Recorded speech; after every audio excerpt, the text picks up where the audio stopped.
Salut à tous, alors aujourd'hui on se retrouve pour une nouvelle vidéo. Comme vous le voyez, on va parler des 7 merveilles du monde actuel. Contrairement aux 7 merveilles du monde moderne, ces 7 merveilles ont été choisies suite à un sondage sur internet et des millions de votants. Let's go. Des 7 merveilles du monde antique, seule la pyramide de Gizeh est encore debout. Au vu de ce constat, une actualisation de la liste grecque et romaine s'imposait très naturellement. Le choix n'a pas été facile, tant le monde regorge de sites époustouflants de beauté. La Grande Muraille de Chine. La Grande Muraille est l'œuvre architecturale la plus colossale réalisée sur notre planète sur le plan de la longueur. Située au nord de la frontière de la Chine, elle s'étend sur plus de 6000 km et ses murs atteignent une hauteur de 6 mètres. Conçue pour protéger l'empire de l'invasion des Mongols, sa construction a commencé sous la dynastie des Qin, en 221 à 206 avant Jésus-Christ, à l'initiative de l'empereur Qin Shi Huang, qui souhaitait relier tous les murs de protection existants afin d'obtenir une muraille en continu. Une fois cette première tranche de travaux terminée, l'empereur décida d'allonger la muraille. Ce fut un travail de fourmi qui dura plus de 1500 ans. La construction de cet ouvrage a nécessité le concours de centaines de milliers d'ouvriers. Elle est classée depuis 1987 au patrimoine mondial de l'UNESCO. Pétra en Jordanie. Située en Jordanie, Pétra est une cité troglodyte creusée dans les falaises de grès. Elle a été créée au 8e siècle avant notre ère par les Édomites. La cité prospéra beaucoup car elle était idéalement placée, à savoir sur les routes des caravanes. Des séismes à répétition et la modification des itinéraires de trajet forcèrent cependant ses habitants à quitter la cité de Pétra entre 700 et 800 après Jésus-Christ. L'ancienne cité a été découverte par Jean-Louis Bucard, un explorateur suisse en 1812. La plus grande curiosité du site est la Casnée, un bâtiment haut de 40 mètres et profond de 28 mètres. Selon les supputations des archéologues, il s'agirait d'un tombeau de roi. Le site reçoit la visite de plus de 300 000 touristes tous les ans. Il est inscrit depuis 1985 au patrimoine mondial de l'UNESCO. Le Christ Rédempteur à Rio de Janeiro.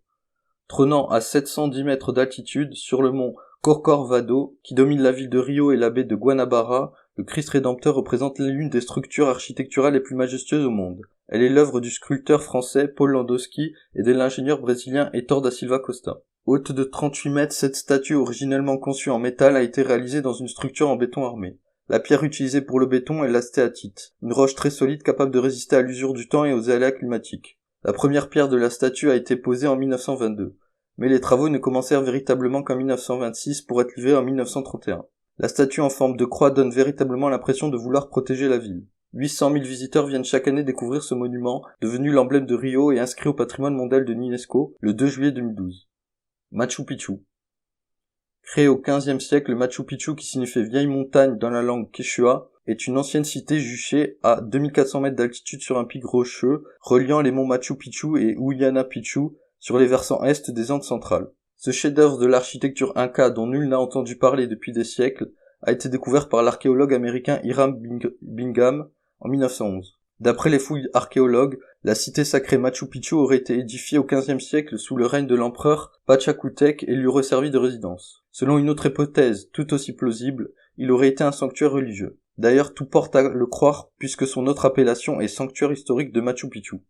Le Machu Picchu, merveilleusement conservé par la nature, est inscrit sur le patrimoine mondial de l'UNESCO depuis 1983. Chichén Itzá. Le site archéologue de Chichén Itzá est une ancienne ville maya située dans l'état du Yucatan, au Mexique. Il doit son nom à la présence de 2 puits souterrains cénotes, dans une région aride au possible. En maya, Chi signifie bouche, Chen, puits, et Itzá, le sorcier de l'eau. Il est formé de monuments absolument remarquables sur le plan architectural. Ces monuments, la pyramide de Kukulkan dédiée au dieu serpent à lunettes, la grande cour de jeu de pelote et le temple des guerriers figurent parmi les chefs-d'œuvre de l'architecture d'Amérique centrale. Leurs proportions parfaitement équilibrées, leur finition exemplaire, ainsi que leurs somptueux décors sculptés font la fierté du peuple mexicain et de la cité. Le site archéologique Chichén Itzá a été classé au patrimoine mondial de l'UNESCO en 1988. Le Colisée de Rome. Le Colisée est un amphithéâtre situé au centre de Rome. Il constitue l'une des plus belles références en matière d'architecture et d'ingénierie romaine.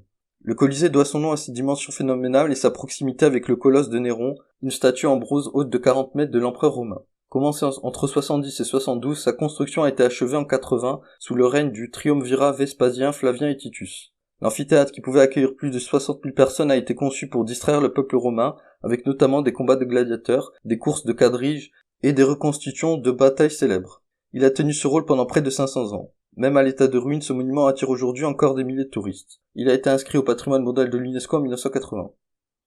Le Taj Mahal.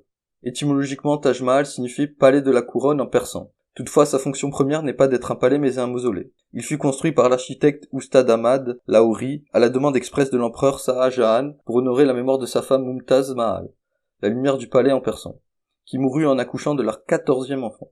Joyeux de l'architecture mongole au confluent des styles islamiques, iranienne, ottomane et indienne, le mausolée est entièrement en marbre blanc. Sa construction, qui a débuté en 1631, s'est achevée en 1648 et a nécessité le concours de plus de 1000 éléphants et l'utilisation de 23 variétés de pierres finies pour orner le marbre blanc de motifs de marqueterie. Le Taj Mahal a été inscrit au patrimoine mondial de l'UNESCO depuis 1983. Voilà, cette vidéo est terminée, j'espère que vous aura plu. Surtout n'oubliez pas de partager, liker, vous abonner et commenter cette vidéo. À la prochaine.